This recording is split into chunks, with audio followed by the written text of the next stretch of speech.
Hello there, welcome back. This is the video after my big video, and it's How I Won the War. Richard Lester's How I Won the War.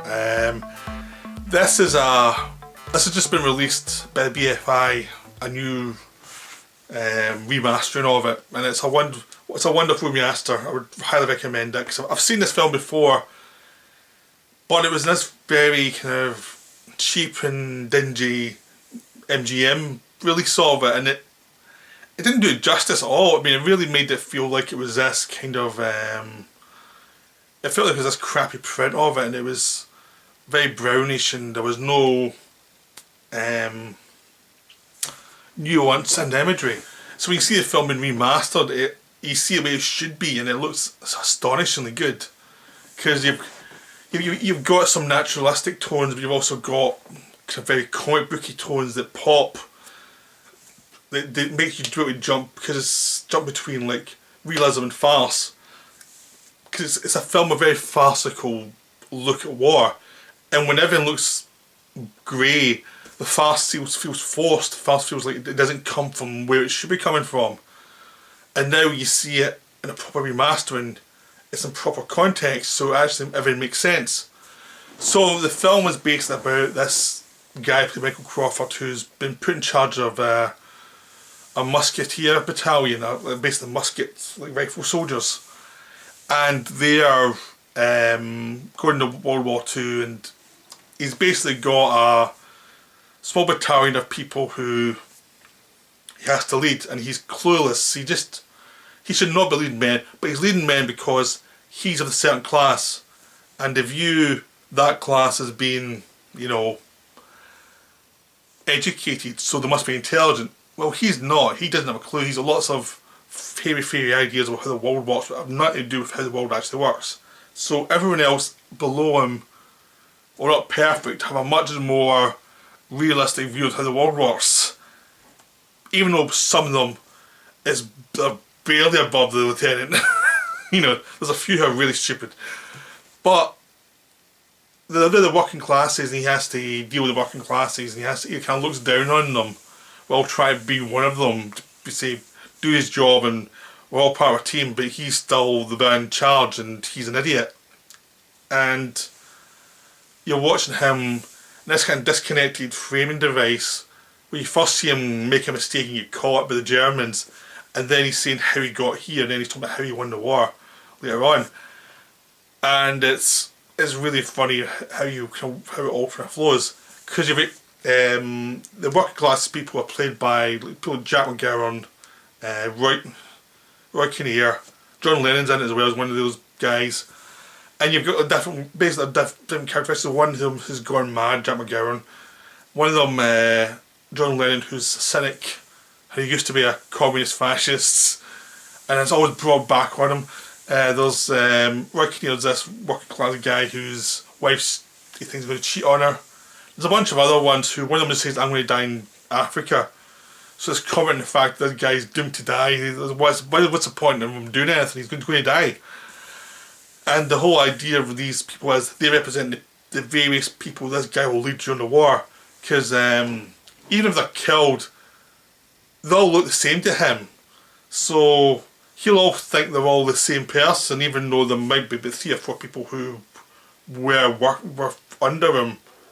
But they all look the same to him, so he always thought it was more or less the same person. So there's like 6 types he has to deal with throughout the war, doing all of these dangerous missions to get ahead and to please the upperlings of the British Army, who are all clueless, and they're all represented by Michael Horton as this guy who's always in vehicles that blow up, and it's always giving them missions that are stupid, like to go behind enemy lines, defeat the enemy, and then set up a cricket pitch so that the rest of the army can feel better about themselves. That's stupid, but it's wonderfully dumb for a mission, and it sets up the world perfectly, because they run this mission that's literally stupid. And I watched a lot better than Saving Private Ryan for that, because this one it's literally stupid. It's like setting that up. The Saving Private Ryan did this thing, it was the same as a stupid mission, but they're still engaged in it. And this one is like, this is dumb, we're going to get killed for nothing. And they really play up the absurdity of it, as one of them's feigning madness, and he ends up just doing blackface to be offensive, and that doesn't work. He ends up getting have like a puppet as if he's doing that, and that doesn't work. Nothing works. He dresses up in strange things, and nothing works to get him like sent home as a mad. Like John Lennon keeps on stealing stuff from the various corpses they find, and then he says he's not really a thief because he never kept any of it because there's nothing worth stealing. You know, there's jokes like that. I mean, there's all these jokes about how useless the war is and how dehumanising it is and how like, absurd everything they do is.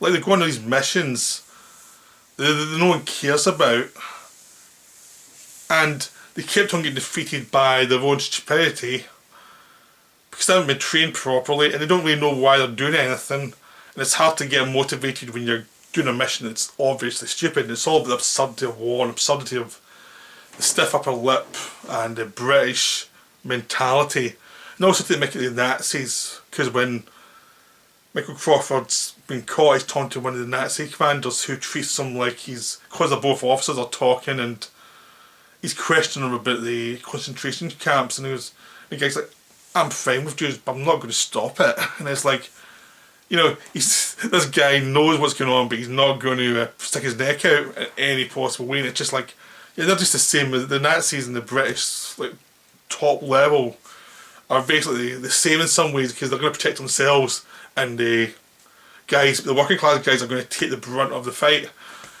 So it's very kind of class conscious.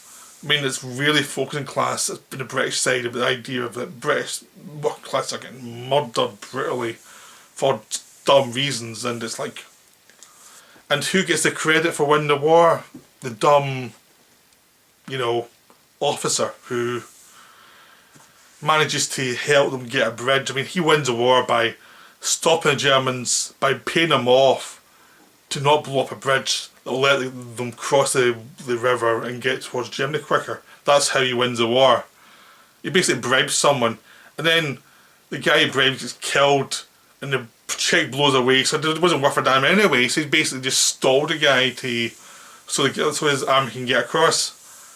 And it's just like that. It's such a cynical way of how he won the war. He won the war by being a cynic and manipulating the situation, and the guy died anyway.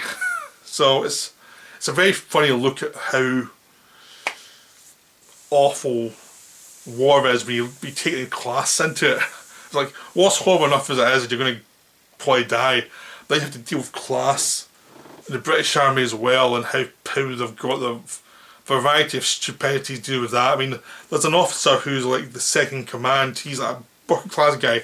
This is obviously as high as he can get, is to be the second command.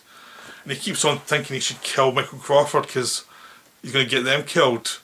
And he keeps on thinking, I can't do it. And it's obviously he would be the better officer because he wouldn't get them killed.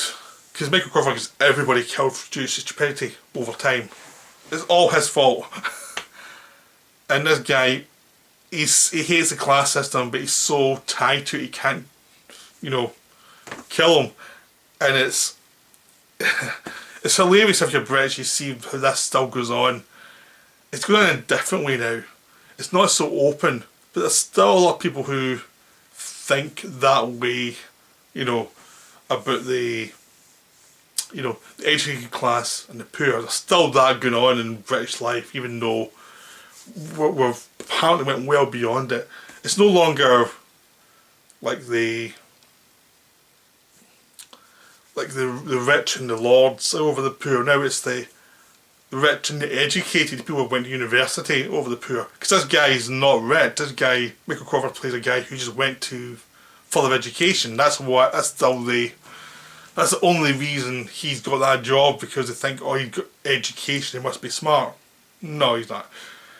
So this is a wonderfully funny film by Richard Lester, made during his peak when he was really rolling. I mean, this is following, you know, the Hard Day's Night and Help. He won a big award with NAC. This is just before Petulia in the bed sitting room. Then he was going to do the 3 and 4 Musketeers, Royal Flash, Juggernaut.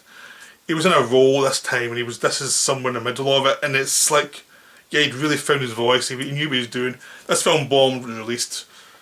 It was just so cynical, and films like What a Lovely War did great in comparison. Dirty Dozen did great in comparison. But yeah, a film that actually is looking at what the war is actually about and all the absurdities of it and how unfair it was to the working classes, no one went to see. Of course, because it was probably hated by the people who would write reviews of it. So it's a wonderful film. I'd highly recommend you watch it. The BFI release is a great remaster. And if you'll probably get it pretty cheap pretty soon, so if you just wait a bit, you'll probably get it cheap. But when you can see it, it's really worth it. So I hope you enjoyed this. I've tried not to go too far with this because don't want to ruin all the jokes. I want people to go see it because it's really worthwhile. Okay, right, bye. I'll be back soon.